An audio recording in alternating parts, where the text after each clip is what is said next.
Ya, bismillahirrahmanirrahim. Alhamdulillahirabbil alamin. Allazi la ilaha illallah wal hayyul qayyum wa atubu ilaik min jami'il mazuni wal hawla wala quwata illa billahil aliyil azim. Allahumma shalli ala sayyidina Muhammad wa ala ali sayyidina Muhammad amma ba'du. Baik, pemirsa dimanapun Anda berada, assalamualaikum warahmatullahi wabarakatuh. Ya mungkin pemirsa di rumah bisa mendengar betapa semangatnya pagi ini di dalam rumah yang indah ini. Kalau tidak percaya saya ulang lagi. Assalamualaikum warahmatullahi wabarakatuh. Waalaikumsalam warahmatullahi wabarakatuh. Senang sekali saya Coki Hikmah Pagi bisa bersama dengan Anda seperti biasa di acara yang selalu membuat inspirasi buat saya, Hikmah Pagi. Dan kali ini kita akan membicarakan tema yang sangat menarik, ibu-ibu. Baik yang di rumah maupun yang di rumah juga ya berarti ya, atau yang di luar dari rumah ini, kita akan bicara soal sesuatu yang kelihatannya kita anggap remeh tapi ternyata kita sering terkecoh oleh dia, yaitu tentang setan. Wow, lihat muka saya, setan. Setan ngomong setan. Jadi tema kita kali ini adalah kita berbicara tentang bagaimana kita membentengi diri kita dari godaan setan yang terkutuk. Karena memang kadang-kadang kita lupa, jangan-jangan yang kita lakukan itu sebetulnya adalah bisikan-bisikan setan. Nah, bersama saya sudah ada Ustadz Hari Rizal. Beliau adalah pimpinan Majelis Hikmah Pondok Indah. Ya. Ibu-ibu mulu main dong, Dok. Di antaranya ada ibu-ibunya. Oke, segmennya emang ibu-ibu gitu ya. Betul. Boleh tepuk tangan dong, Bu.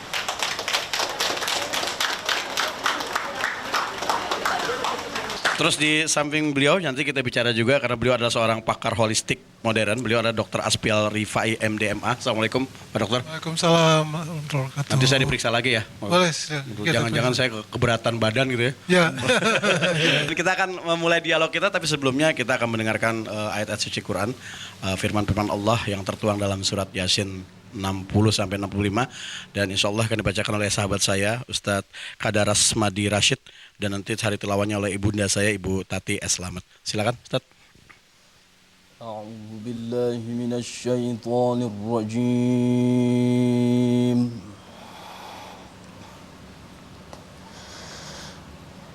Bismillahirrahmanirrahim.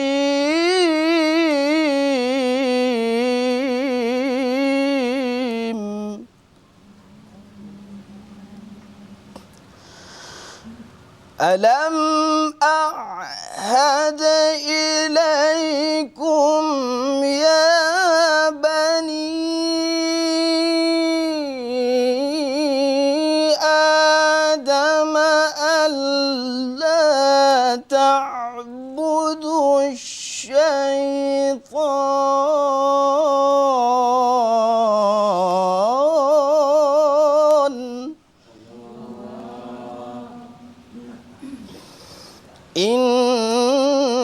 innahu lakum aduwwum mubin.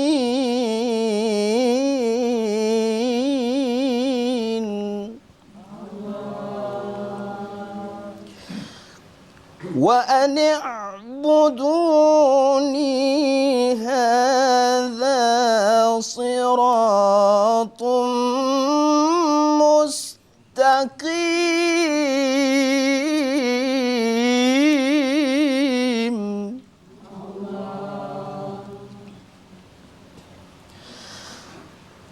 Walaqad adalla minkum jibillan kathiran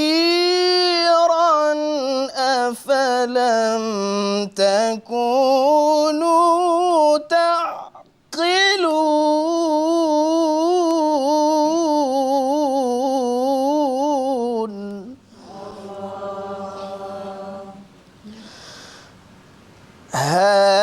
Hadhihi jahannamul lati kuntum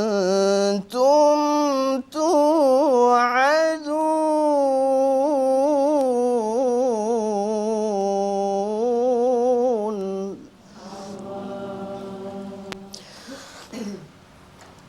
Islauha al-yawma bima kuntum يكفرون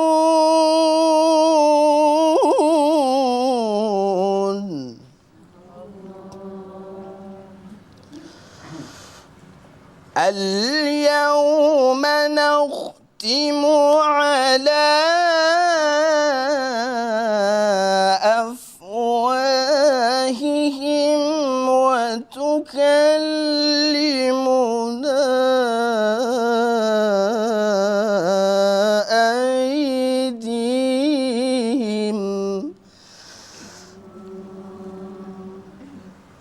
وتكلمنا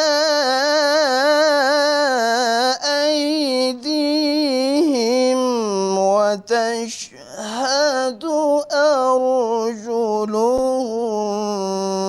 بما كانوا يكسبون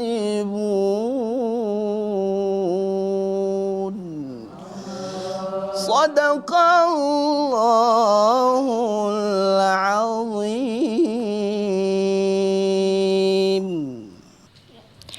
Aku berlindung kepada Allah dari godaan setan yang terkutuk.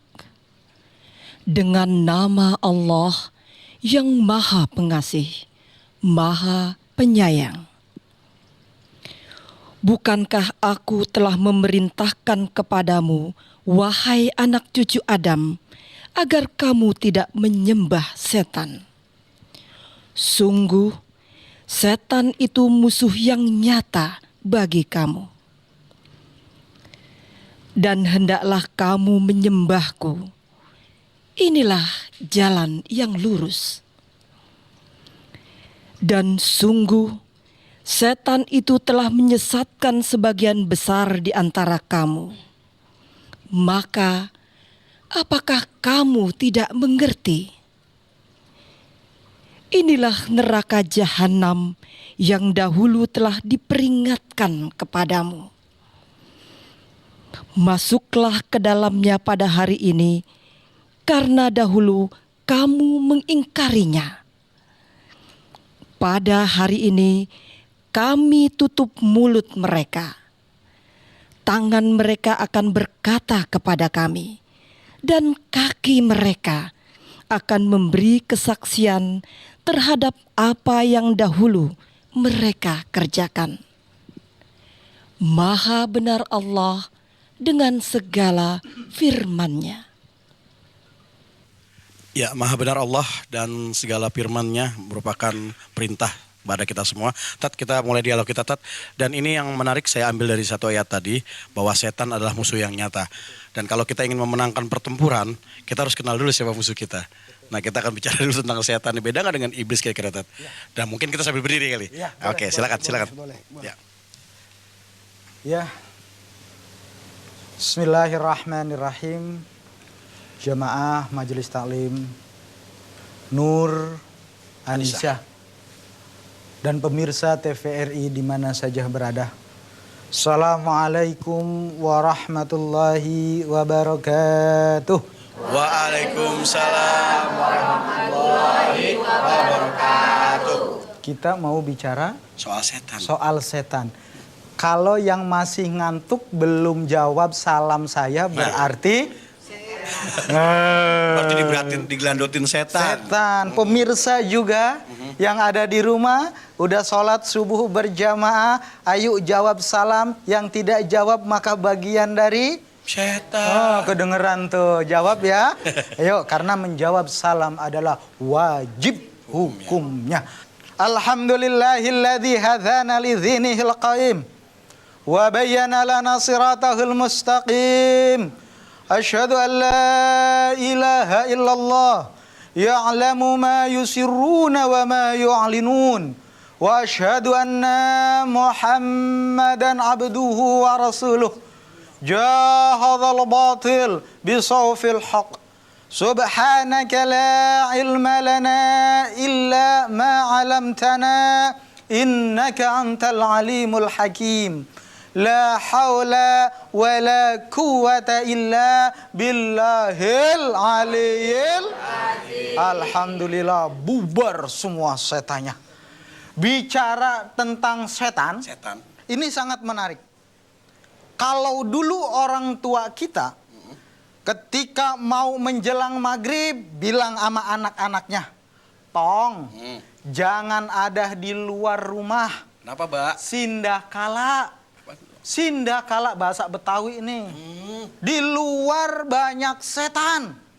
Jangan main di kebun kosong karena banyak setan. Itu dulu. Tapi zaman sekarang kebun kosongnya sudah dipakai kontrakan, kebun kosongnya sudah dipakai gedung, setannya pindah ada di dalam rumah. Banyak tuh anak muda yang ngakunya Islam. Di dalam Islam ingat, aurat itu harus dipakai. Dan perempuan auratnya sampai mana? Dari mulai ujung rambut sampai ujung kaki. Ketika lagi asik, habis asar kita nongkrong di depan TV. Ada bunyi Allahu Akbar, Allahu Akbar. Kalau setan kagak ada langsung bergegas. Ini karena setannya ngedogrok itu di dalam rumah. Ngedogrok lagi tuh. Gede banget tuh setannya. Oh iya. Allahu Akbar, tahu maghrib. Ntar baru azan. Lanjutin itu nonton TV, lanjutin lagi nonton iklan, baru bergegas ambil air wudhu. Baru wudhu Nunggu iklan tuh. Udah 6:30 itu. Betul. Habis itu nongkrong lagi, iklan, baru gelar sajadah. Allahu Jam Akbar. 7 kurang 15. Gelar sejadah padahal belum sholat maghrib. Iya. Sholat maghribnya kapan? Ketika TV lagi iklan, kita sholat maghrib. Yang terjadi apa? Sholatnya bareng cepet-cepetan dengan Allah. Nggak sadar. Iklannya 1 menit. Iklannya 1 menit. Maghribnya 3 rakaat 1 menit. Nah. Jadi gimana? Selagi manusia masih hidup di muka bumi ini, pasti digoda oleh makhluk Allah yang namanya setan. Biarin yang lanjutin ibu-ibu dah. Enggak, ini sebelum jauh, setan sama iblis sama nggak sih, Tat? Setan dengan iblis adalah sejenis. Oh, sejenis. Biangnya setan adalah iblis. Yang mana iblis mempunyai sifat takabur, sombong dan tidak mau taat kepada Allah. Itu adalah iblis. Jadi siapa orang yang merasa dirinya hebat, takabur, itu namanya Iblis. Tapi kalau setan, ini mohon maaf nih. Iya. Karena hebatnya perempuan, orang laki-laki kalau digoda sama laki-laki dia melawan.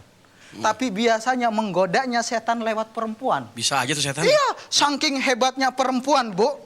Ini di negara kita ada namanya ibu kota, tapi bapak kota ada nggak? Nggak ada. Perempuan tuh. Iya kan?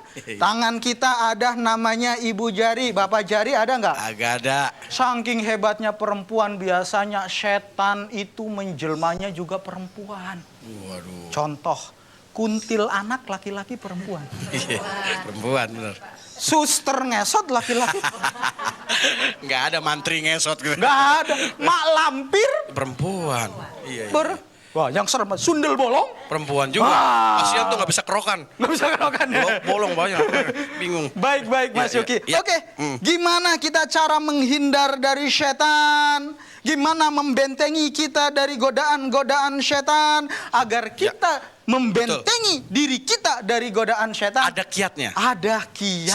Silakan, Tat. Ada 3 hal yang harus kita realisasikan dalam hidup dan kehidupan untuk membentengi kita dari godaan Setan. Biarin dah, giliran ngomong setan biar jamaah yang jawab. Betul.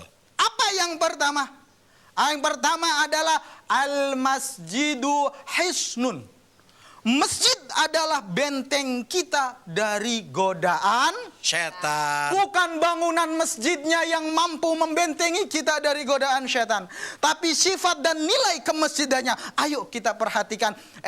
Ketika kita mau masuk ke dalam masjid, maka kondisi kita harus dalam keadaan Suci.